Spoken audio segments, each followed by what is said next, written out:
Welcome to Badass Ladyfolk. I'm your host, Christine Stoddard. And this episode, my guest is Simply Vika. Hi, Vika. Hi. Love your pink hair. Thank Love you. the pink turtleneck. Everything. Are your nails pink? No, they're not. Almost. Almost. So you are a rapper Yes. and a poet. And how are you going to define yourself? Because I feel like there are a few different labels I could attach to you as a music maker. Yeah, I feel like the main thing is singer and rapper. Okay. But I do concentrate mainly on lyrics. So I'm a poet and I'm working now on a poetry book. Ooh. I'm trying to write a book, an actual book. It's hard, but I'm trying. But yeah, I'm a musician, rapper, and singer, mainly with lyrics. Yeah. So how did you get into music? I'm sure that's a question that's often asked. Yeah, I feel like as every Russian girl, I was just sent to study something musical, and my mom decided to send. So first she signed me up to dancing classes, but I didn't enjoy it as much. It was like, I don't know, I didn't feel it. So after 1 year of dancing, I was like, I'm ready to try something else. I was 7. My mom was like, okay, let's try singing. Because my mom, she plays the guitar, she sings, she writes. So she's like, let's try music. And she sent me to the city choir thing. And I just fell in love with singing. That's how it started. Nice. Yeah. Was the dance ballet or something else? It wasn't ballet, but it was like traditional, like Israeli, I want to say, like something. I'm not sure. I But wasn't you didn't really, like it. It wasn't really good. I feel like I would like it if it was like hip hop dancing or something like that, but it was like the traditional, more, like, and I didn't. No. So what appealed to you about the choir? I don't know. It's just, when you do something and you just feel like this is mine, this is what I love, and I started singing, and I liked the girls that were with me then, and we traveled around the country just to perform a little bit, and I liked it. I don't know, it was fun. Yay. That was in Russia or Israel? Israel. Okay. Yeah, so I moved to Israel when I was 7, and then my mom was like, okay, let's sign you up to something. So when did you start making your own music, finding your own voice? I feel like it was not that long ago. Well, I was writing lyrics for a long time, since I was like 9. I think I started writing my own things. It wasn't really good, but for a child, it's nice. But then I feel like I kind of forgot about it and became a hobby, because I always used to hear like that's not a real profession. You need to find something realistic. So I was like, I don't know, maybe like investigator or like maybe a teacher, or I was like going into like different directions. And then I finished high school, I did military, I went to work on a cruise ship, I traveled a lot. But then when I came back home and it was time to decide like college, like I need to study something, nothing spoke to me. I tried, I applied to business school, and I was just like, no, and then something happened that I would like leave aside just for a second, because it's like sad and I don't want to talk about it, but like something happened and I was like, I need to change this world. Like something needs to change here. And then it just came to me and I was like, music, this is how I change the world with my voice. And it just kind of came to me. And and it was, so I was like, what, 22? It was like, 6 years ago. Yeah.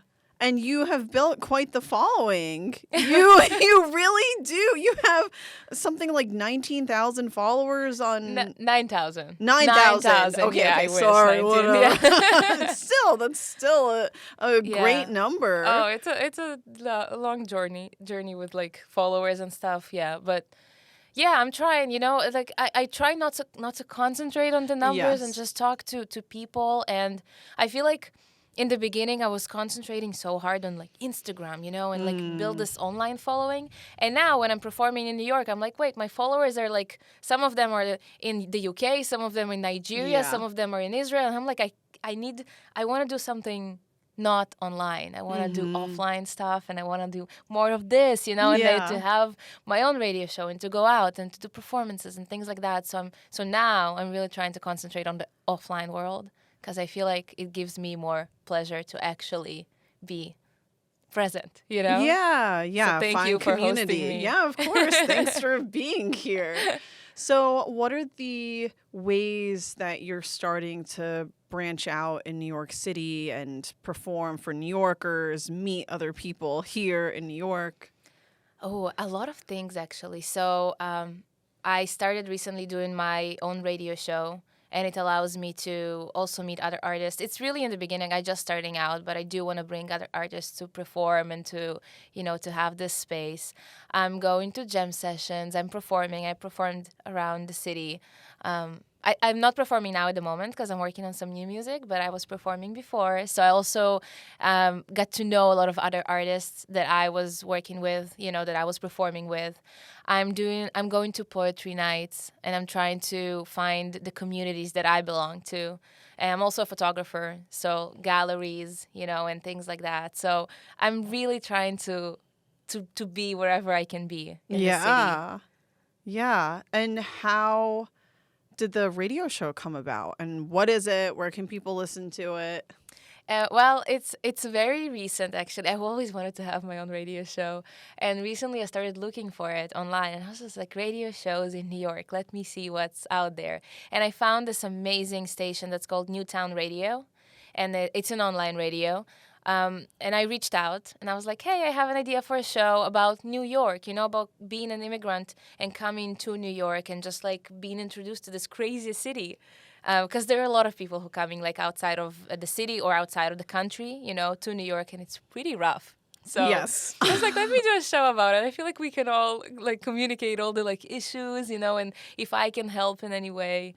So I decided to do the show, and I reached out. I told them about the show, and they were like, yeah, come on over, we'll show you the station, and you can have a show. So they gave me a spot every 2 weeks on Wednesday, so I'm in from the show right now. Yeah, and it's been a great experience. I did my like third episode. So Nice. What is it I like called? it. Let's Talk New York. Cute. Yeah. Yeah, no, I'm also a transplant. I grew up in Virginia. My dad is from the area, but I didn't grow up here. So you know the struggle. Yeah, I came here in June 2016 full time. Before that, I had been going back and forth trying to come up here as often as I could. But yeah, it takes an adjustment, right? Yeah. I feel like this city it's tough. It's not easy. So whoever moves here, like you need to have the certain like the will to like really work hard to make it work. Because not everyone falls in love with the city. I fell in love with the city. Yeah, like, me too. Oh my God, I have to move here. But I know some people that come and it's like, no, it's too much. It's too much, and they leave after a few months, a year, 2 years tops. Yeah. Yeah, and I feel like you need a year or so to like just to get adjusted to everything. And I feel like I've been here 2 years now, but I feel like now I'm finally starting to really, really, really like get to know the city and the people, and just I love it. I still love it. Where are all the different places you've lived before? Because you've gotten around. I've been in many places, but I traveled a lot. But if we're talking about living somewhere, I was born in Russia. My first grade, I was in Vietnam. Oh. I was just there doing my first grade. Then I moved to Israel. I lived a little bit in Germany during COVID because I was working there. I lived a little bit in Georgia, the country, just for a little bit during COVID. I lived in LA for 2 years. Yeah, I did college there. I did music college there, and now I'm here. So how do you think all of these different places and perspectives have shaped you as a person and a musician? Oh, wow. Well, first of all, so many different cultures that I got to see. If we talk specifically about music, so in my music I use, because I speak Russian and Hebrew, and I speak German, but I don't make music in German. But I do have 2 other languages, so like you can hear it in my music because I do write mostly in English, but I always have like little pieces of either Hebrew or Russian that I try to incorporate in my music. But also just like seeing and traveling, listening to music from other cultures, because in Germany, the electronic music scene is very strong. In Georgia, it's completely different. It's like more traditional, you know, and just being exposed to all these different sounds, it gives me ideas of like what do I want in my music? Because my music is not very, very traditional. And that's because I like everything, and I just want to I want to use different parts of music that I know in my own music. Yeah. So that's how it's like, yeah. So many influences. Yeah, it's hard sometimes. You're like, I want this, but they don't go together. Yeah. Do you work with a producer or you produce all the music? I wish. No, I don't have this talent. No, I do have a producer that does that for me. I would write something and I would sing it to him, and I would be like, this is what I want. And he's like, okay, I got this in the direction, you know? Yeah. How did that collaboration start? Well, actually, my current producer, he's my best friend of 20-something years. Okay, well, now you need to name him. His stage name is Blacklight. Okay.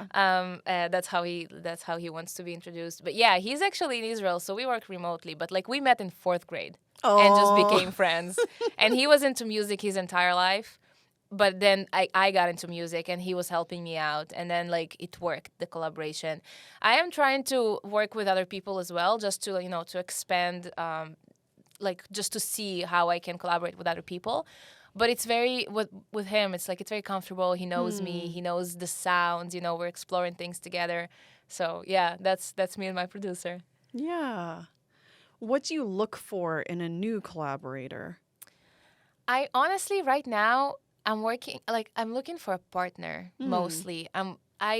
Even if we take a little bit, we take the talent aside, I'm looking for a person who would just do this journey with me and to be with me, because my producer, I love him. He's my best friend, but he has his own music. He has his own thing, and he's very, very far away. So I almost now when I'm looking for a producer, I want somebody who will, I'm not saying care as much as I do about my music, because that's very hard to find. Yes. But I do want somebody who will just not just charge me and do whatever I need to do and just forget about it. I want somebody who I feel comfortable with, who will give me ideas and we can jump ideas back and forth, because that's how you get the best stuff. You get inspiration from the other person and you talk about it and then you create something together. Because it's very hard to be alone in this journey, especially writing music and doing everything. It's sometimes I need somebody to help a little. How would you describe your process? It's very different every time. It really depends. Sometimes somebody would send me a beat and I would listen to it and I'll be like, yes, I know, I got it, and I'll just record and I'll rap or sing over it and it just comes to me. Sometimes I would want to write something specific, but then it doesn't come, so it takes a little time. And then usually I would go to nature or somewhere around water if I have writer's block, and I'll just sit there and just chill and write something, try to write something, because I don't know, I can write all the time, but sometimes it just doesn't hit the spot. Sometimes I would write something, it's it's okay, but it's not what, it doesn't. So sometimes it takes time.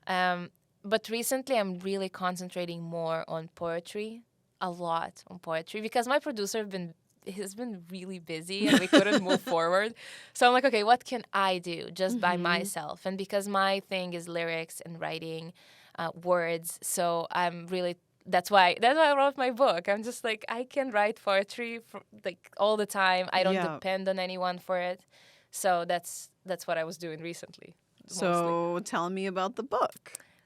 So it's called, it's an interesting name because it's called Pretty and Alone, but the end is kind of in parentheses? Parentheses? I don't know how you call it in English, these things. Yeah, parentheses. Yeah, parentheses. Okay. So it's pretty and alone. Oh. And so it basically has two meanings, pretty alone and pretty and alone. And it concentrates a lot on the few recent months, because I've been through a breakup 6 months ago, and I kind of needed to, I just get smacked completely, and then you need to rise back up. So this book is basically about my journey of being on my own, leaving a really long relationship that was a huge part of my life and suddenly just being here in the city all by myself. I don't have family here. So this breakup, I went through it completely by myself. Yeah. And in the beginning, I remember the first 2 months, people were like, oh, take it into the, inspiration, write about it. And I couldn't. I was too broken. I'm like, nothing comes to me, But then I feel like time did its thing, and I started, the pain was like going away a little bit. So I was able to concentrate on the art. And then this book just started because I'm like, now I can do it. Now when it's not as painful and time has passed, I feel like there are things that I want to share that people would really understand, because I feel like everyone is going through this hard time, in one way or another. And so it's not only about the breakup. It's not that. The book is just mostly about me, about, what I've been through in these recent months of like discovering myself, my music, my artistry, just being a girl in the city, or being a girl in the music industry, or just very, I don't know, like very personal. Yeah. How is writing poetry different than writing lyrics for you? Interesting question. Well, for me, I feel like I mentioned before, because it's something that I can start and finish just by myself. And of course, because English is my third language, I'll give it to my friends to like proofread, to make sure I'm not, being like not understandable. So they will like fix little things, but it's something that I can really do by myself anytime, wherever I want. Music, I'm depending on other people to write the music. Yeah. So often like I would be inspired to write something, but my producer would not answer the phone, and I'm like, oh, it's gone. And then by the time he answers, I'm like, I don't feel it anymore. So with poetry, I feel like it really, when it comes to me, when I feel like inspired and there's this moment, I'll write it right away. And I'm like, yes, this is it, And it doesn't, again, because I feel like it's more freestyle, because it doesn't have to have like these catchy hooks, or it doesn't have to be in a certain, like 3 verses, because the beat is 3 minutes long, It's just, I can write this much or this much, or, nobody, like, the rules are you can bend them a little bit. So I feel like I can play around with it more, and it's more free.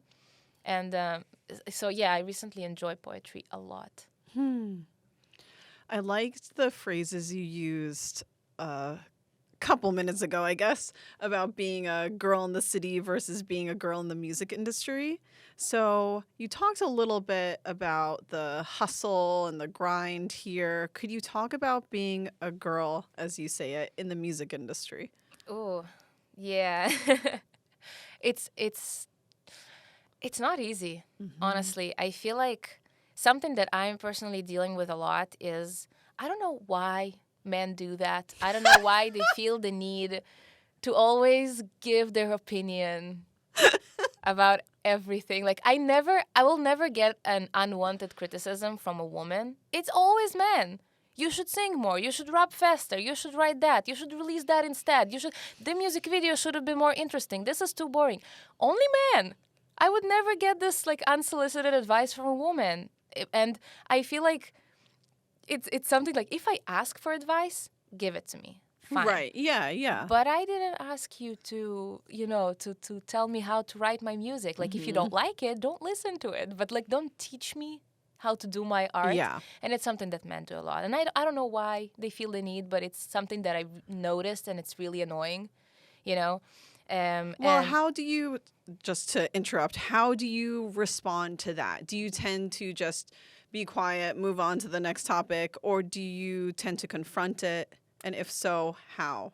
I think it depends on the person. It depends who it is. I feel like if it will come from an industry professional or somebody who knows what they're talking about, I'll be like, okay, thank you for that. And I'll consider it or not. Like, it depends on the advice, right? But if it's just somebody on Instagram or somebody on YouTube, I'm just like, didn't ask for it, man. Like, just, you do you, Like, I that's what I do. You can choose not to listen. You can choose to do it on your own, but don't, not interested. Yeah. It's really annoying. It gets repetitive also. And just like, enough. Mm-hmm. Yeah. I feel like often, like I felt a little bit in LA when I was in LA. Um, as a girl, I feel like sometimes guys like producers, and I'm saying producers because they're Yeah, not like in quotation marks. quotation, yeah, because they would like, oh, you should come to the studio and we should create something. It's not Mm, about the music, nope. and then like, and it can get dangerous, right? Like, and fortunately for me, I just know how to recognize bullshit when I hear it, when I see it. But men do it a lot, and I feel like it can get very dangerous. There are a lot of stories about Mm-hmm. studios and between producers and singers, and I feel like I always need to be a little bit more careful and cautious, and to just really understand who's the person next to me, and Mm-hmm. take extra attention, or about like who I'm working with, and whether if it's for real or just a guy trying to like get attention, or trying to Yeah. and I've been there, with like working on music, and we're sitting in the studio, nothing happened, right? Like we're working on a new song or whatever, and then the guy would ask me out, and then I say Mm. no, and then this whole time is just wasted because he never cared about the music we were creating, so that's why it's a little, it can get annoying with, Yeah. it's unfair. Yeah, it is unfair. What advice do you have to girls to young girls, to little girls, to teenagers who are just starting to come into this awareness of the sexism and unfairness that exists in the world? I would say, first of all, there are a lot of female producers. Mm-hmm. A lot. And I feel like we need to push it more, because I feel like when you say producer, people automatically assume it's a guy, because there are more men, like more known producers, and they're male. But there are so many talented producers that are female, that so I feel like for a girl, especially for a younger girl that's in the industry, I feel like it's even more comfortable to work with a woman, and to find somebody you can trust, and maybe even feel more comfortable with, and I would say also trust your intuition. Many times I feel like, the phrase of like, if it sounds too good to be true, it's probably right.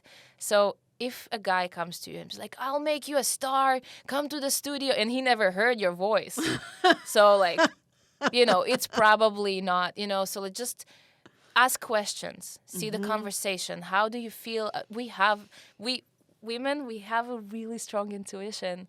So we often, like, if you just leave aside the like, oh my God, I'm going to be a star, just leave it aside and just look at the person, listen to the person.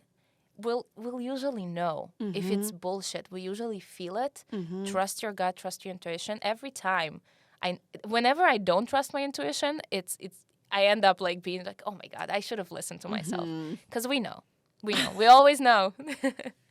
What are you excited about right now? I'm excited. Actually, today I've been connected to a producer. Somebody sent me a number, and it's like, this is a producer, and introduced me to him. So I'm excited to get to know him, and maybe to create something new. Yeah. I'm excited to submit my poetry book to publications, and Yeah. to see where it goes. I'm working on an art gallery that I did, because I'm also a photographer. Yeah, And let's hear more about that. Tell me about your photography. What's your style? What are your methods? Are you a phone person, a DSLR person, a film? I have a mirrorless Sony Oh. A7 IV. For the photographers that are listening, this is like my new baby. I fell in love with photography when I was traveling. I've seen amazing places, and phone just wasn't enough anymore. Yes. So I bought my first camera and didn't know what the hell I was doing. So I'm just like, I was pressing buttons. And then I kind of left it when I went to LA. I started studying music, and I kind of left the camera aside. And then COVID happened. Mm. And I was so depressed and uninspired, because I needed to go back to Israel, live all my life in LA. So I grabbed all my stuff, went back home, didn't do music for a long time. But then I saw this camera, and I was like, okay, cool. So I traveled a lot in Israel, because that's all we could do during COVID. And I just took photos of my family, my family friends, my friends.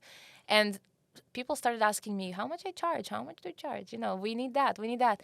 So I ended up opening my own company, because I was like, okay, I'm just making money. Let's Yeah. make it official.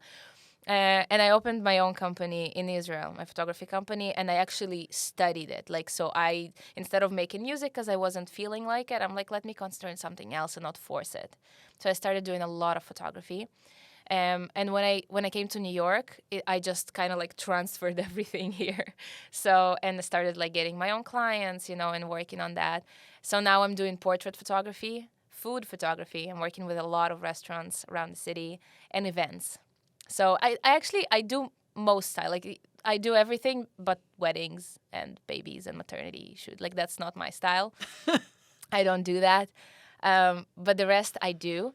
And but recently, because when you're working with a client, you do what they want. Yes. It's mostly like we want that, we want family portraits, we want events. So, and I was trying to find something of my own, something that I want to connect with my art, with my music, with the things that I'm feeling. So I created a project that's called Body Image Through Color, because I grew up having a lot of body issues. I always felt like I'm not skinny enough. Like still to this day, I'm struggling a lot with it. A lot. I'm looking at the mirror. People see one thing. I see a completely different thing. And it's unhealthy. And I know many, many women struggle with that. And I was like, I don't know how I got this idea. People ask me, I have no idea. But I created a project, and I called people and I asked them to come to the studio. And basically, some of them did it nude completely, but it was their choice. And some of them left, like the underwear. But basically what I told them to do is to take any color. They had like 12 options of colors. And I told them, you take one color and you put it on your body when you feel insecure, when you feel you want to change about yourself, And then you take a different color that you like and you put it on the parts of your body that you absolutely love. People took it to their own interpretation, and just I filmed everything. There's a video, there are photos, and they're just putting some people started dancing, some people were really shy. Aww. And then I did it myself, which was a very interesting experience because I never did something like that before. And I created I'm working on an art gallery, so I just need to reach out to galleries, which I'm postponing because I'm scared, but.